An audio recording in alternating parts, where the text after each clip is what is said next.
சென்ற வாரம் நம்ம ஒரு அஃபர்மேஷன்ஸை பற்றின ஒரு வீடியோ பப்ளிஷ் பண்ணியிருந்தோம். அதில் நிறைய கேள்விகள் கேட்கப்பட்டது. அப்போது அதிலிருந்து ஒரு முக்கியமான ஒரு சில கேள்விகளுக்கு பதில் தான் இந்த வீடியோ.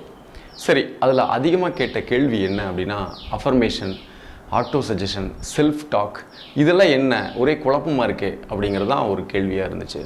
இப்போது இதுக்கு எளிய பதில் என்ன அப்படின்னா, இது எல்லாமே அடிப்படையில் கிட்டத்தட்ட ஒன்று தான் அப்படின்னு சொல்லலாம். எப்படி கனவுகள், ஆசைகள், விருப்பங்கள், இதுக்கெல்லாம் அடிப்படையில் ஒன்று தானே. அதோட அப்ளிகேஷன் வேறையாக இருக்குது. அதை வேறொரு சூழ்நிலையில் பயன்படுத்தும் பொழுது வேறொரு வார்த்தை நம்ம உபயோகப்படுத்துகிறோம். அந்த மாதிரி auto suggestion, affirmation, self talk அப்படிங்கிறது கிட்டத்தட்ட ஒன்று தான். ரொம்ப டீப்பாலாம் நம்ம தெரிஞ்சுக்கணுங்கிற அவசியம் கிடையாது. இப்போது ஆட்டோ சஜஷன்னா என்ன? சுயமாக ஒரு கருத்தை நம்ம பதிய வைக்கிறது, இல்லை ஆழ் மனதுக்கு நம்ம ஒரு கட்டளை இடுவது அப்படி நம்ம சொல்லலாம். நமக்கு நாமே கட்டளை இட்டு கொள்வது ஆட்டோ சஜஷன் அப்படின்னு நம்ம சொல்லலாம். அஃபர்மேஷன் அதுவே கொஞ்சம் ஸ்ட்ராங்காக, உறுதியாக, எனக்கு இதுதான் தேவை அப்படிங்கிறத உறுதிப்பட அந்த உறுதியில் நிலைத்து நின்று சில கருத்துக்களை நம்ம திரும்ப திரும்ப சொல்லிக்கொள்வது அஃபர்மேஷன்ஸ் அப்படின்னு சொல்கிறோம். இதை ரொம்ப கேஷுவலாக நமக்கு நாமே நிறைய பேசிகிட்டு இருக்கோம் ஒரு நாளைக்கு, காலையிலேருந்து நைட்டு தூங்குற வரைக்குமே. அப்போது அது எல்லாமே செல்ஃப் டாக் அது கீழே வந்துடுது. இப்போ இது எல்லாமே வேறு வேறு வார்த்தைகள்னால பயன்படுத்தப்படுது. அடிப்படையில் இது எல்லாமே ஒன்று தான் அப்படிங்கிறத நம்ம தெரிஞ்சுக்கணும். அதுக்கப்புறம் அஃபர்மேஷனை கேட்கலாமா இல்லை ஆட்டோ சஜஷன் மாதிரி சொல்லலாமா அப்படின்னு ஒரு கேள்வி.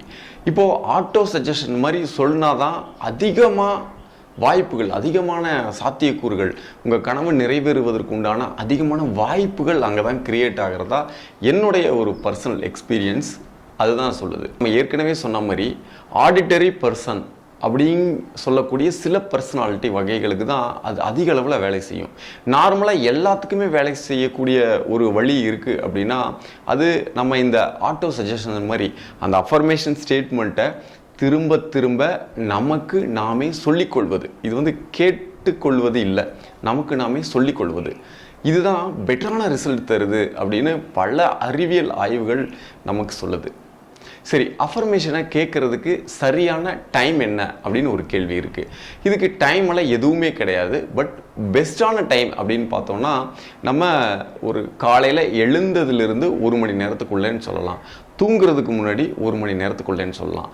இந்த டைமை நம்ம ப்ராப்பராக ஒரு யூட்டிலைஸ் பண்ணிக்கணும் அப்படின்னா, எழுந்து உட்கார்ந்த உடனே நமக்கு தேவையான அந்த அஃபர்மேஷனை ஒரு 10 முறை இல்லை 30 முறை, எவ்வளவு முறை உங்களால் சொல்ல முடியுமோ தீர்க்கமாக, ஸ்ட்ராங்காக, நம்பிக்கையோட அந்த அஃபர்மேஷனை நம்ம சொல்கிறது தான் ஒரு அற்புதமான ஒரு வழிமுறையாக இருக்கும். நிறைய பேர் என்ன கேட்குறாங்க அப்படின்னா, அஃபர்மேஷன்ஸ் நான் காலையில் எழுந்த உடனே கேட்குறேன், அஃபர்மேஷன்ஸை நான் கேட்டுக்கிட்டே தூங்குறேன், யூடியூப்பில் நிறைய அஃபர்மேஷன்ஸ் வீடியோ இருக்குது, அதெல்லாமே நான் கேட்டுக்கிட்டே தூங்குறேன் அப்படின்னு சொல்கிறாங்க. இது முற்றிலும் ஒரு தவறான ஒரு பழக்கம். ஏன் அப்படின்னு கேட்டால், இப்போ நம்ம மிகப்பெரிய அறிவியல் ஆய்வுகளில் என்ன சொல்லுது அப்படின்னா, இந்த மொபைல் டிவைஸ்னால நமக்கு பல இடர்பாடுகள் ஏற்படுறதா சொல்கிறாங்க.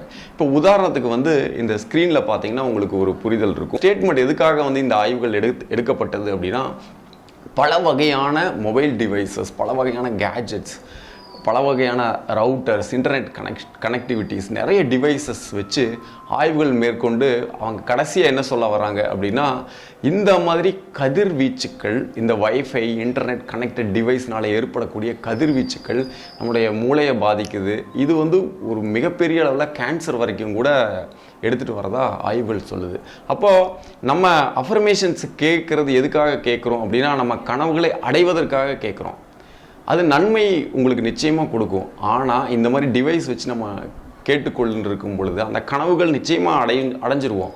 அதை அனுபவிக்கிறதுக்கு நம்ம உடல்நிலை சரியாக இருக்கணும் அப்படிங்கிறது மிக முக்கியம்.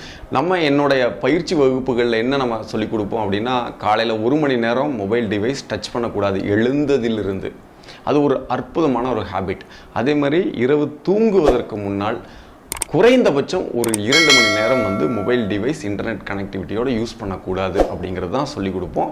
இன்னொன்று, அந்த மொபைல் டிவைஸை அதை இன்டர்நெட் கனெக்ஷனெல்லாம் ஆஃப் பண்ணி வேறு ஒரு ரூமில் வச்சுட்டு தூங்குனா ரொம்ப ஹெல்த்தி அப்படிங்கிறதையும் நம்ம சொல்லிக் கொடுக்குறோம். இதை நீங்களும் பயன்படுத்தி பயன்பெறலாம்.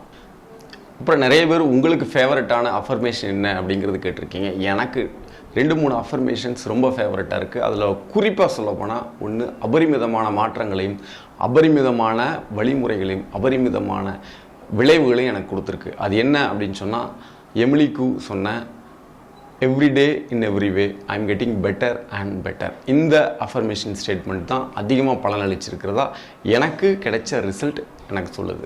சரி, இன்னும் சில கேள்விகள் வந்து அஃபர்மேஷனை கேட்டுக்கிட்டு இருந்தாலோ அந்த அஃபர்மேஷனை வந்து ஆட்டோ சஜஷன் மாதிரி எனக்குள்ளே நான் சொன்னாலோ எனக்கு எல்லாமே கிடைச்சிருமா அப்படிங்கிற நிறையா கேள்விகள் இதில் இருக்குது. இதில் அடிப்படையில் ஒரு விஷயம் என்னன்னா, இந்த அஃபர்மேஷன் நம்மளுக்கு நாமே சொல்லிக்கொள்ளக்கூடிய ஆட்டோ சஜஷன் இந்த வழிமுறைகள் எல்லாமே அடிப்படையில் எதுக்கு அப்படின்னா நம்மளுடைய நம்பிக்கைகளை மாற்றுறதுக்கு தான்.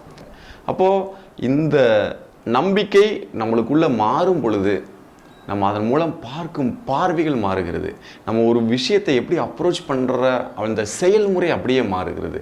அந்த அடிப்படை மாற்றம் தான் இதனுடைய அடிப்படை தத்துவமாக இருக்குது. அப்போது நமக்கு இந்த அஃபர்மேஷன் சொல்லும் பொழுது ஒரு குறிப்பிட்ட நாள் எல்லாமே கிடைச்சிரும் அப்படிங்கிறது அர்த்தம் இல்லை. அதை குறித்து நம்ம பார்க்கக்கூடிய பார்வை, அதை குறித்து நம்ம செயல்படக்கூடிய செயல்கள் அது மிகவும் அற்புதமான ஒரு மாற்றத்தை கொடுக்கும். அதன் மூலம் நல்ல ஒரு விளைவை நீங்கள் பெற முடியும் அப்படிங்கிறது தான் இதில் இருக்கக்கூடிய அடிப்படையான சிம்பிளான ஒரு கருத்து.